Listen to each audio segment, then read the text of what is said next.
Now, The Legend of Zelda is famous for a couple of things. A princess you have to save, combat, dungeon crawling, and a convoluted storyline. Everyone seems to know it for those reasons at least. Although I gotta say, I did forget about one. A really important one. The puzzles in the game. These are seen in every installment of the series, from the very first title in the 1980s to the most recent title, Breath of the Wild, which was incredibly different from all the others. However, I have never really talked about these puzzles, to be honest. Here and there I mentioned them, but I never really did a full video on them. So it's time to cover them, and I want to talk about the most insane ones out there that impressed me the most. So let's dive in right away.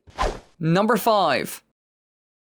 Now, to start off this list, we will look at a small little puzzle, or riddle, it depends, which was seen in Ocarina of Time, and you needed to solve it in order to enter a certain dungeon. I'm talking about the bottom of the well, which is some sort of mini dungeon in the game, since it's not that big. It's located in Kakariko Village, more specifically at the bottom of the village as well, consisting of an underground chamber that guards the Lens of Truth. Now, as a whole, the dungeon is optional, having no effect on the main quest, but the last 2 temples in Ganon's castle will be more difficult, and you will miss many hidden treasures. So, while you don't really have to do it, most people will clear it. But there are some problems when you try to get inside. So, in order to fix that, you need to solve some sort of riddle, which makes use of some really cool mechanics seen in the game. Because when Link first finds the well, it's filled with water, which is a problem as you can imagine. So, how do you solve that? Well, you have to mess around with time in order to get down there, because as an adult, the water has been drained. But the well is sealed, so you still can't get inside, sadly enough. So, how will you solve this problem? Well, time travel is the key, which makes this such an insane puzzle, because you basically have to do some detective work in both the present and the future in order to access the well. In order to enter the dungeon, young Link must play the Song of Storms to Guru Guru to supercharge the Kakariko windmill and drain the well. And the crazy thing is, you'll learn this song from Guru Guru as an adult, and then go back so you can use it. And that's how Guru Guru learns about the song. Quite a brain melter, to be honest. And it can also be hard to figure out what to do here when you don't have the internet. But through dialogue, you can put the pieces together so you can finally enter the mini dungeon. And to be honest, I like it a lot for this. Number 4. Now, I've mentioned before which Zelda games are my favorites. You know, titles like Majora's Mask and the Minish Cap. However, there's one other 2D game that I hold dear, and it's also quite new, with the game doing some completely insane things when it comes to puzzles. A Link Between Worlds. And here, I don't really want to mention one specific puzzle, but actually one type of them that's mind-blowing to say the least. I'm talking about the wall merging. In this game, the villain Yuga attempts to dispose of Link by imprisoning him within the wall, which is the special power he has. But sadly enough for him, Nintendo's developer team is filled with absolute masterminds bestowed with brains akin to actual gods. So, shortly thereafter, Ravio's bracelet activates and frees him from the wall. And so, from that point onward, you can use this freaking bracelet to move within walls, much like the villain Yuga. As you can imagine, this ends up being the main mechanic of the game, being used in both combat and a lot of the puzzles seen in the game. Just think of literally any dungeon seen in the game.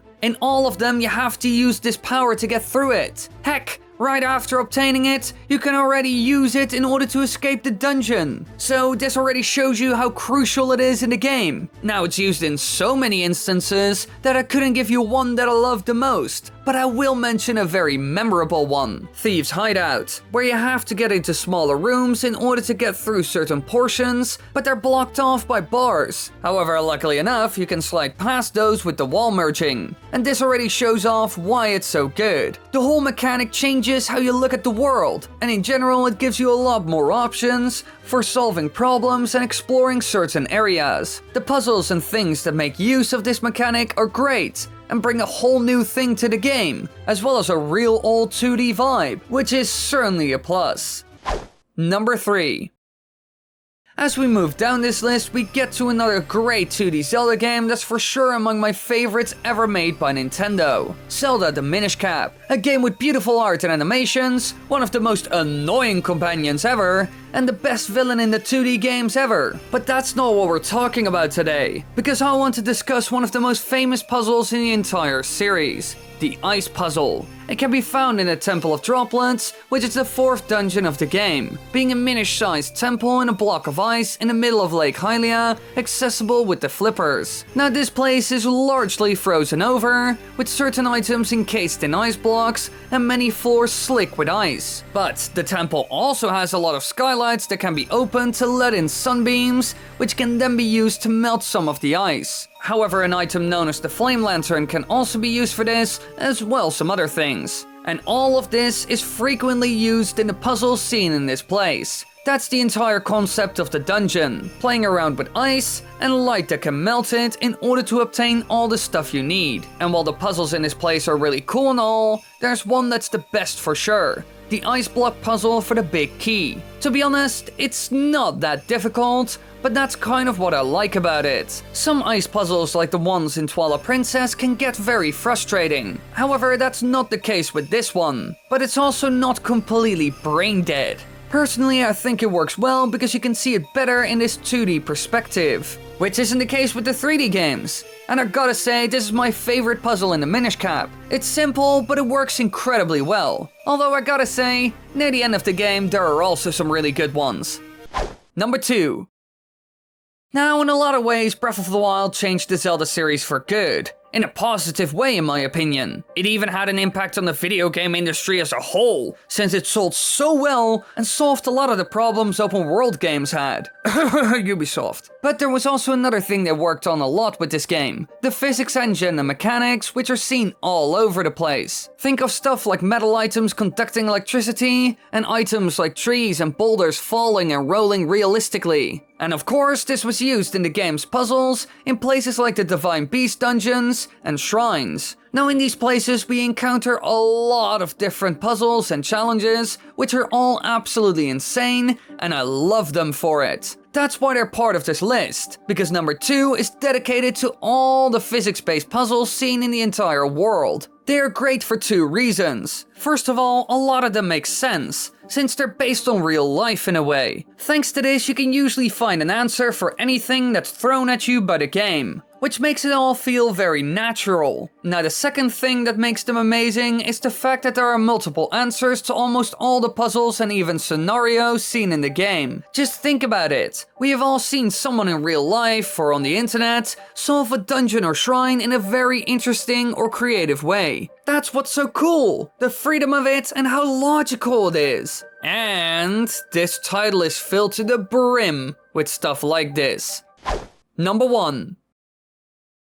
Now we get to our very last one, and some of you might already know which one I'm going to talk about, since it's seen in my favorite video game of all time, the legendary Majora's Mask. A game that was bestowed upon us by the Japanese gods who made this perfect, utterly perfect game in just a year. Nah, just kidding, it's great, but it's not perfect. And during this adventure, we go to an amazing dungeon known as the Stone Tower Temple, which shows off the most insane puzzle mechanic ever seen in video game history. The whole freaking thing can flip upside down, which is used throughout the whole place, and it even gets completely flipped upside down for the second half of the dungeon, changing literally everything you know about it, forcing you to study the whole layout of the place once again. But it also makes for some cool puzzles, which can mess with your head to an extent since you will get confused at some point. That's the only problem with it.